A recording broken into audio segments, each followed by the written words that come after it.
Single greatest game I have seen this NFL season so far. We had two potential XFL quarterback MVPs in PJ Walker going out there having to plug in for Deshaun Watson. His rotator cuff wasn't 100%. He gets knocked out of the game. Gardner Minshew is in the game throwing for 305 yards, where the Browns haven't given up 1,000 yards passing, which is the first team to do it since back in the 70s. And then that's with Gardner Minshew throwing for 305 yards. Jonathan Taylor, Michael Pittman, Alec Pierce, everyone's starting to get their legs under them for the Colts offense. And then what happens in a great game?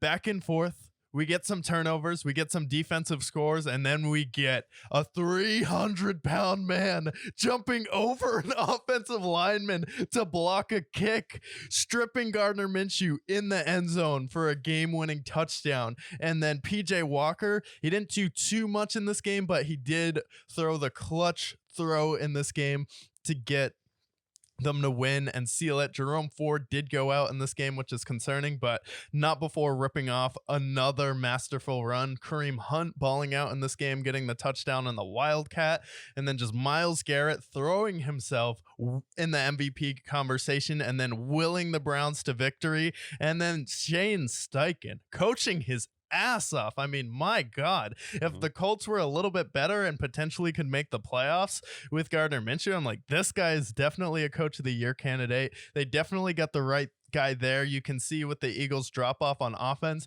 Shane Steichen seems like he had a little bit to do with how dynamic the offense was last year and then limiting some turnovers with Jalen Hurts. But shout out to Shane Steichen for coaching his ass off. Shout out to both coaches for coaching their ass off, because the Browns in this game, Deshaun Watson going out again, and then PJ Walker, the defense getting it done. It was a complete game on special teams, defense, and offense. Talk about complementary football and a team just willing themselves into contender conversation. Now you're 4-2. You have a chance to go out there and get back versus the Ravens, and then Bengals have to be sitting back there on the couch like, shit.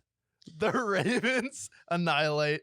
The Steelers go out there in a tough road game, and then the Browns, another tough road game, which is they've struggled on the road a little bit this year, and then just Myles Garrett, who's been their kryptonite, just willing them to victory. Yeah, Myles Garrett leaving 10 points off the board for the Colts here. Masterful performance by Myles Garrett, arguably the best defensive player in the league to this point. And I want to give my flowers to PJ Walker, because last week when we were previewing the 49ers game, I said there's no chance. It's a joke to pick the Browns. And I was wrong. PJ Walker had a nice game.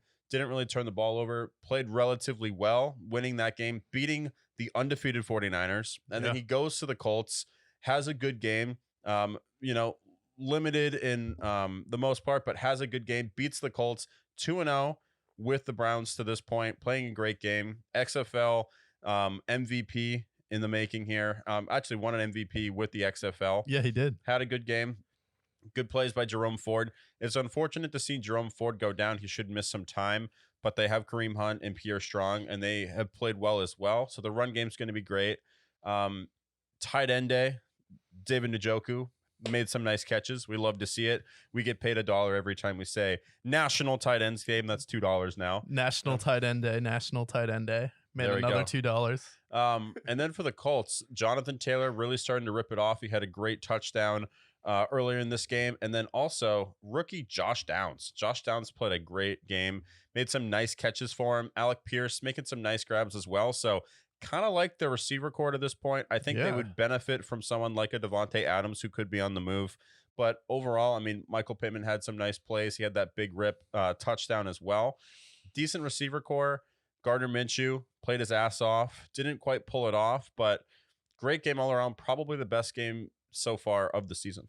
Yeah, and what I said about Gardner Minshew is his game and just ability and willpower is all the way up at 100, and his toughness is up there at 100. His awareness, unfortunately, is just at a 0 right now, because I see plenty of moments where Gardner Minshew's out there willing the Colts on drives and leading them down the field, and this game was a little bit of a Jameis Winston complex where they're either going to score or turn the ball over. And with Gardner Minshew, it's like him holding the ball too long in the pocket, and then he just gets stripped and fumbled, throwing an interception in a coverage maybe where he shouldn't have tried to fit the ball there and should have just thrown the check down or handed the ball off to Jonathan Taylor. So it's like, I love him.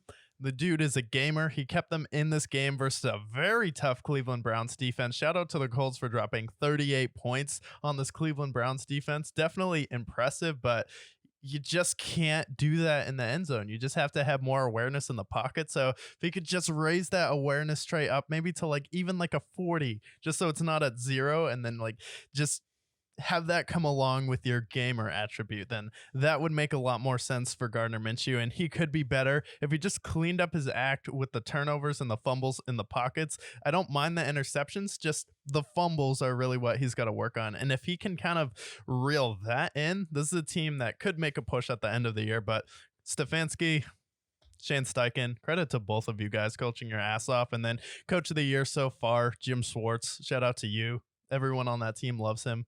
Yeah, defensive, probably arguably the best defense in the league. Statistically, one of the best defenses of the millennium at this point. So credit to them. Pieces everywhere. Grant Delpit playing great. Denzel Ward had a pick in this game. Myles Garrett all over the field in this game. Love this Browns defense a lot, and I'm excited to see how they piece things together moving forward.